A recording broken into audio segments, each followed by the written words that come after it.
लखीमपुर खीरी में 3 अक्टूबर को हुई हिंसा के मामले में अदालत की निगरानी में जांच की याचिका पर आज सुप्रीम कोर्ट में सुनवाई होनी है। 8 अक्टूबर को हुई सुनवाई में कोर्ट ने नाराजगी भी जाहिर की थी और सवाल भी उठाए थे।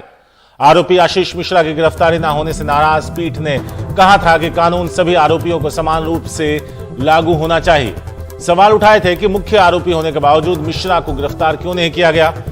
राज्य सरकार की ओर से पेश हरीश साल्वे ने माना था कि चूक हुई है और शीर्ष अदालत को आश्वासन दिया था कि उचित कार्रवाई की जाएगी। मामले में आशीष मिश्रा सहित 10 लोगों को अब गिरफ्तार किया गया है। यहां आपको बता दें कि लखीमपुर खीरी में किसानों के शांतिपूर्ण प्रदर्शन पर गाड़ी चढ़ा देने का आरोप आशीष मिश्रा पर है।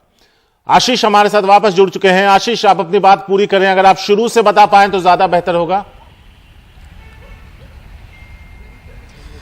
जी देखिए शारिक, यहाँ पर अहम बात यह थी कि एक मुख्य आरोपी जो एफआईआर में नामजद है और 8 लोगों की मौत हुई, उस मुख्य आरोपी को कई दिन बीत जाने के बावजूद ना तो उसको बुलाया गया था, ना उससे पूछताछ की गई थी, ना गिरफ्तार किया गया था।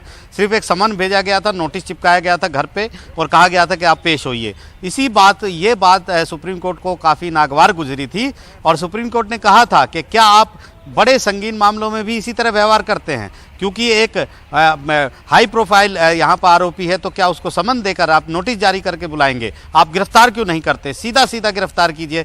ये एक बड़ी बात की गई थी। दूसरी बात ये की गई थी कि लोकल एसआईटी में सब अफसर लोकल अफसर हैं, स्थानीय अफसर हैं और जो आरोपी हैं वो भी स्थानीय हैं, तो ऐसे में कार्रवाई कैसे होगी।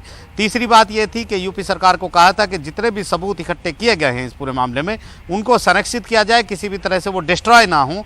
और चौथी अहम बात ये कही गई थी कि यूपी सरकार यहाँ पर सुझाव दे कि कौन सी एजेंसी से इसकी जांच कराई जा सकती है, क्योंकि सीबीआई जांच का कोई फायदा नहीं है। सीजीआई ने ऐसा कहा था, क्योंकि इशारा किया था कि केंद्रीय मंत्री का बेटा इन्वॉल्व है, इसलिए सीबीआई से जांच का कोई ज़्यादा फायदा नहीं है। तो एक अहम सुनवाई यहाँ पर होनी है। हालांकि आरोपी गिरफ्तार हो चुका है, मामले की जांच अभी एसआईटी ही कर रही है। तो ऐसे में अब सवाल ये उठता है कि क्या सुप्रीम कोर्ट इस मामले को अभी ट्रांसफ़र करेगा, किस तरीके से आगे कार्रवाई होगी। हो सकता है कि ट्रायल भी ट्रांसफ़र कर दे सुप्रीम कोर्ट, क्योंकि हाई प्रोफाइल मामला है, हाई